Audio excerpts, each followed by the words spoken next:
लिहाजा मेरी सिर्फ ये गुजारिश है कि नगर निगम प्रशासन इस ओर तुरंत ध्यान दे, अन्यथा ये जन आंदोलन नगर निगम को बहुत भारी।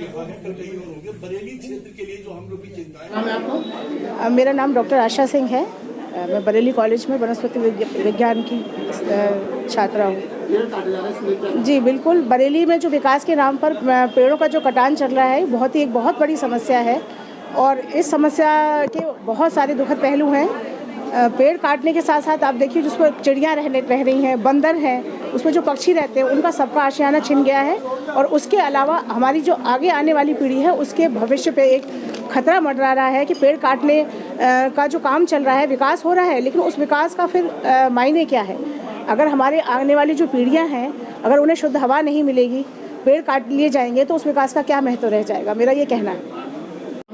मैं डॉक्टर आलोक खरे हूँ और बरेली कॉलेज में वनस्पति विभाग का विभागाध्यक्ष हूँ। और पेड़ काटे जा रहे हैं, किस तरह से पर्यावरण को नुकसान पहुंचाया जा रहा है? वैसे तो पूरे शहर में एक प्रक्रिया पेड़ काटने की एक लंबे समय से चल रही है। शायद विगत 1 वर्ष से हम लोग लगातार ये देख रहे हैं कि पेड़ काटे जा रहे हैं, लेकिन जो अभी जो वर्तमान समय में ये मुद्दा है, जो हमारा स्टेडियम रोड कहलाता है, उसको चौड़ा किया जा रहा है। और उस रोड के ऊपर शायद जो मैंने देखा है, क्योंकि हमारा रोड वहाँ से निकलना है, कम से कम 100 बहुत से ऐसे वृक्ष हैं जिनकी आयु 100 वर्ष की होगी जो है। तो इतने कीमती, इतने मूल्यवान जो वृक्ष जिनको हमने एक लंबे समय से पाल के बड़ा किया है, उनका कटान किया जा रहा है। उसके विरोध में हम लोग यहाँ पर खड़े हुए हैं और बहुत एक लंबे समय से लगातार ज्ञापन देने के बाद भी वो जो प्रक्रिया है आज तक रुकी नहीं है, ना उसके लिए कोई वैकल्पिक व्यवस्था की गई है।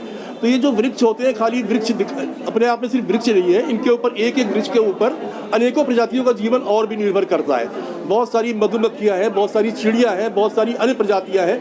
तो अगर हम निरंतर इन वृक्षों को काटते रहेंगे तो बरेली में वैसे भी वृक्षों की संख्या बहुत कम है और अगर ये समाप्त हो गए तो यहाँ का जो संपूर्ण वातावरण है कहीं ना कहीं उसके लिए बड़े खतरे उत्पन्न हो जाएंगे। तो नगर निगम या संबंधित जो भी अधिकारी हैं उनको बहुत इस चीज़ का ध्यान रखना है कि हम स्मार्ट सिटी सिर्फ बिल्डिंग बना के नहीं बना पाएंगे जो है। तो हमको साफ पानी चाहिए, साफ हवा चाहिए, उसके लिए सब कुछ अच्छे हेल्थी लोग चाहिए, तभी स्मार्ट सिटी बन सकता है। तो कहीं ना कहीं सिर्फ स्मार्ट सिटी के नाम पर बच्चों का अंधाधुंध जो कटान है वो बर्दाश्त के बाहर है और हम लोग उसी के विरोध में आज यहाँ पर एकत्रित हुए हैं और हमारा ये धरना प्रदर्शन तब तक जारी रहेगा जब तक ये कटान रुक नहीं जाता। मैं डॉक्टर प्रदीप कुमार। पेड़ों को जो हमारे शहर के फेफड़े, जैसा अभी खरे साहब ने कहा, ये बिल्कुल हकीकत है कि शहर हमारे जहाँ पर पेड़ पहले से ही बहुत कम है, बरेली जिले में सिर्फ 0.01% है।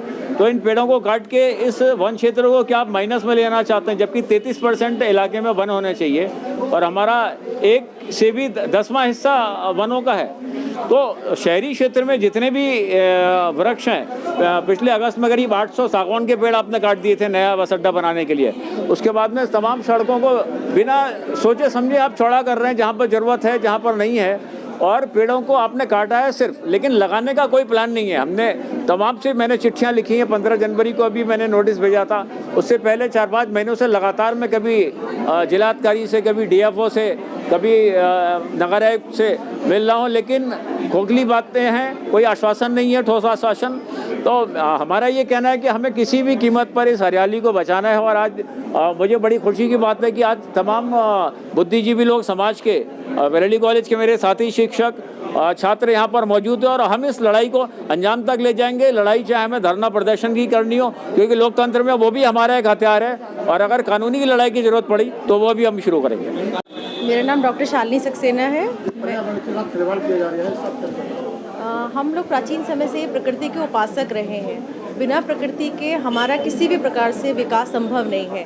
तो ये जो विकास के नाम पर, आधुनिकीकरण के नाम पर जो पेड़ों का कटान किया जा रहा है वो बहुत गलत है। विकास करना है, लेकिन हमें इसका भी ख्याल रखना है कि प्रकृति का नुकसान ना हो। बिना प्रकृति के हमारा कोई भी अस्तित्व नहीं है। Thank you.